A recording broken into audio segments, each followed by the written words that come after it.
தெரியுமா? சூரத்து சாஃபாத்துல ஒரு ஆயத் என்ன சொன்னோம்? அதாவது மௌத்தானதற்கு பிறகு அல்லாஹுடைய அவுலியாக்களுடைய உடல்களை அல்லாஹ் பாதுகாக்கிறான் என்பதற்கு ஒரு ஆதாரம் சூரத்து சாஃபாத்துல ஒரு ஆயத். என்ன ஆயத்து?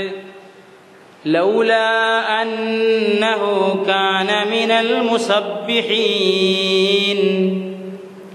லலபிஸ ஃபீ பத்னிஹி இலா யௌமி யுப்அஸூன். யூனுஸ் நபியை பற்றியாக்கு சம்பவம்.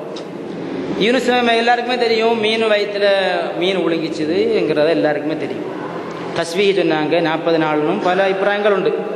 கரையில் வந்துட்டாங்க. அதை பற்றி அல்லாஹ் சொல்றான், யூனுஸ் நபி மீனுடைய வயிற்றில இருந்து தஸ்பீஹ் சொல்லாமல் இருந்திருந்தால் லலபிஸ ஃபீ பத்னிஹி, அந்த வயிற்றிலே வாழ்ந்திருப்பாங்க. எதுவரை? இலா யௌமி யுப்அஸூன், கியாமத்து வரை வாழ்ந்திருப்பார்கள். புரிஞ்சு வருதா விஷயம்? ஒரு மீன் எவ்வளவு நாளுங்க வாழும்? கியாமத்து வரை வாழுமா மீன்? ஆனால் யூனுஸ் நபி அந்த மீனுடைய வயிற்றில் இருந்தால் அந்த மீன் கியாமத்து வரை வாழும்.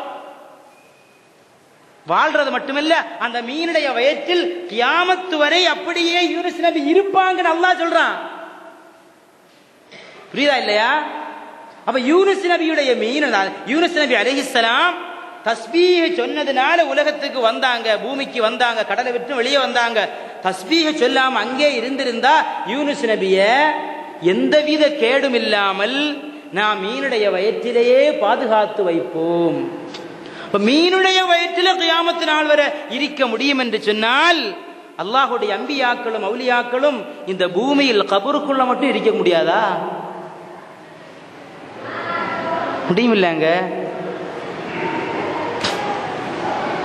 இப்ப நம்ம புத்தியை கொஞ்சம் மாத்தி அங்க வச்சுட்டு அல்லாஹும் ரசூலும் என்ன சொன்னாங்க, அதை நம்முடைய இமாம்கள் நமக்கு எப்படி விளக்கி தந்தாங்க, அதை நம்ம பார்க்கணும்.